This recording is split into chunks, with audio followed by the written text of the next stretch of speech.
good to see you, David. It's good to see you too, Jenny. And you have an album coming out that we're going to talk about. That's pretty incredible. Thought that would never happen. I know. I've been talking with you about this for at different years. jam sessions and whatnot for the last few years. I know. It's taken a while, but it's all right. So it comes out March 29th. It does. Just a few days away. Cool, cool. Congratulations. Yeah, I'm excited. Yeah, so how is this? You've put out several records over the years. Yeah, this is the 6th record on my own label. Cool. And counting the bands I'm in and everything, it's the 15th overall. Cool. That's a lot of records. So this one's different though than anything you've done before. Well, a little bit in that I'm singing on this. I've been writing songs with lyrics, and I've been singing a little bit, and so I thought, well, all right. Might as well record them. Yeah, we'll find out if this is any good or not. Cool. So where did you record? I recorded where I do a lot of my records at a buddy's house. Well, his studio. His name's Brent Truitt. Yeah. You might know Brent because he plays the mandolin with the steel driver. Yeah. Brent. And he's so tall you can see him anywhere. He's just That's awesome. So who's playing on the record? I know some of the players, but talk about who's playing. The core of the band is Dennis Crouch on bass. Dennis is amazing, man. He listens and he's so good. He's wonderful. Dennis and Casey Campbell on the mandolin. And Casey's a young feller, but he plays like he's been around forever. His playing's so mature. Yeah, and Casey's phenomenal. Stuart Duncan plays the fiddle. Corey Walker plays the banjo. He's pretty young too, and really knowledgeable and tasteful, and he's great. And who else? Jeff Taylor played accordion and penny whistle and keyboards. Wow. And got a trumpet player on one song. Wow.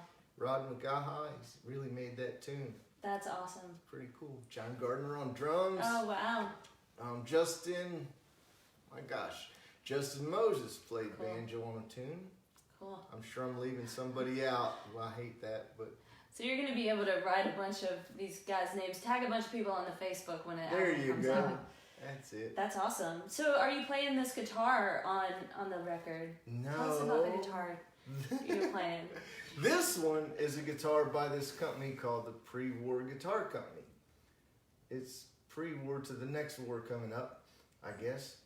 Cool. And it plays like a really old guitar. I really like it. It's got all the strings.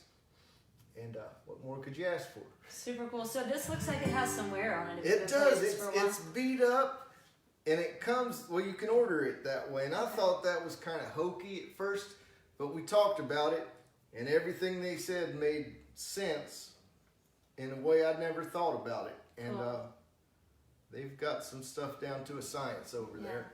Awesome. The guitar I played on the record is a 1947 D28 that I got out in Washington State. Washington. That's right. And I played the Santa Cruz guitar that I have on one tune, on the Curmudgeon's Gate. Cool.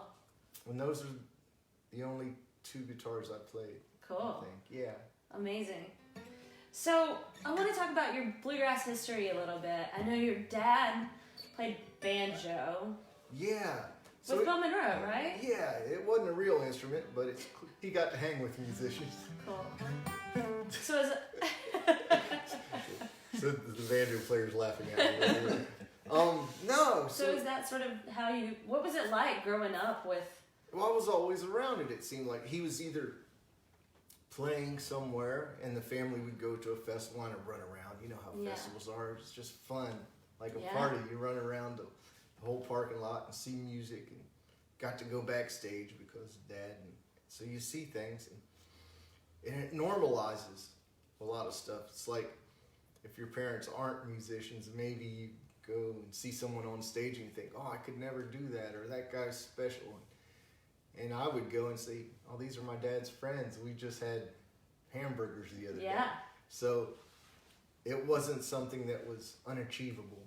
Cool. It was just seemed like something that was cool to do. Cool. Just sort of second nature. Came naturally. Well, a little bit. You know, I worked at it, as you have, as we all have, you know, but and I got pointers from Dad, he being older and more knowledgeable, and he would show me things. I remember when he showed me this lick. Right, we've all heard that a million times. But because it was like harmony with yourself. And up until that point, it was all single string sort of things. But that was like, whoa, you can do that. And that opened up a brand new ton of things to work on, just that. But and various pointers he would give, like on Salt Creek. Some folks play it like this.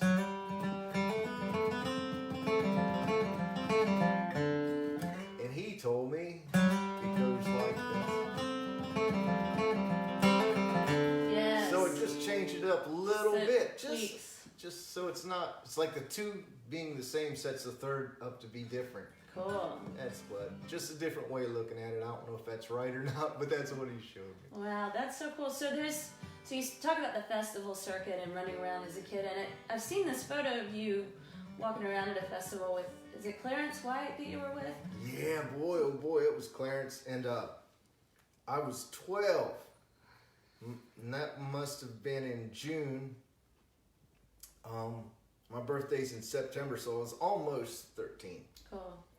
So, and Dad had live tapes of Clarence and Roland, and had a tape of Clarence and Roland again, and Dad playing in the basement of our house, and this little baby screaming. He's playing it one time. I said, golly, Dad, who's that? He said, that's you. I was like, oh, sorry.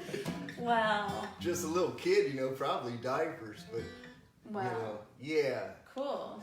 And that's the first time I ever saw Clarence live. He was like a god in our house. It was like Bill Monroe, Earl Scruggs, and Clarence White, and everybody else, you know, was like secondary. Wow. So you have just such a rich musical history and repertoire with the albums that you have put out and the music you've played over the years, and it's I invented this Yeah. music. Thanks, David. Al Gore invented the internet. I invented music. Good job. No. Well, you have invented your own style. You have such a distinctive way of playing it, and you're recognizable, which I think as an artist is something to sort of aspire to be able to have a recognizable... That's what I always wanted. Yeah. Because all my favorite musicians were that way. Who doesn't know it's Vassar when he comes in there on the fiddle? You know, exactly. It's so amazing. Yeah. Well, that's so cool, and thank you for all your playing. And I've seen you. I met you 15 years ago, and wow. at a house party. You're We were so jamming. old. No, I'm getting up there, let me tell you. But I remember you coming out and jamming, and you probably jam more than a lot of the people that... More than gig. You jam... Do you still jam a lot? You still Yeah, I jam love every to. chance you I get. love to play. It's Yeah. you know, if you don't like to play, don't become a musician. You know? Right? It's fun, and I don't know what I'm going to do. Maybe I'll stumble across something that I wouldn't have figured out sitting around the house. Totally. And then I can go home and work on that, maybe. Or I'll hear somebody else do something that's cool. It's like, wow. Yeah. And you know. Yeah. And I think you inspire a lot of young people too by coming out and playing and just having someone with your musicianship to play music with is really cool. So thanks for that. Oh, my pleasure. I get something from it too. Well, do you want to play another song before we wrap it up here? Yeah. What's a nice, easy one? Oh, My- what's? I don't know the name of this.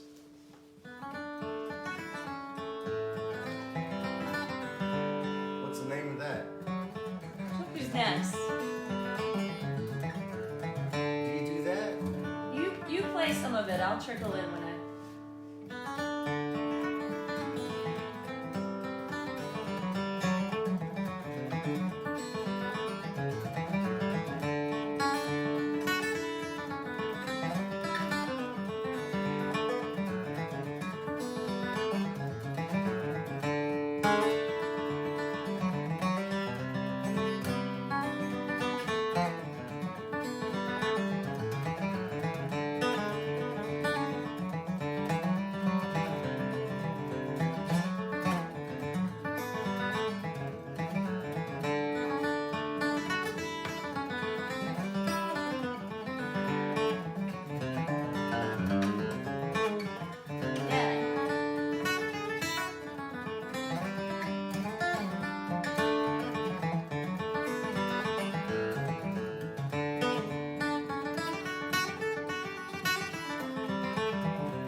We can do together. That was so pretty. I didn't want to come in and mess anything up. No, this has been so great. I think you have a show coming up in town, right? I do. I'm playing at the world famous Station Inn on April 2nd.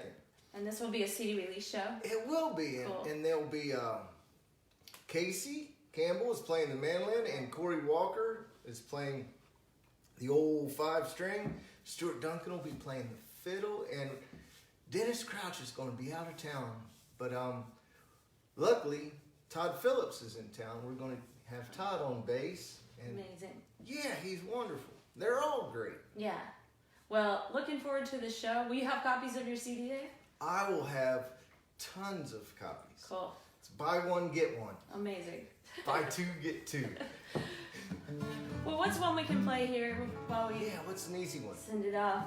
My thoughts exactly. All right.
You too.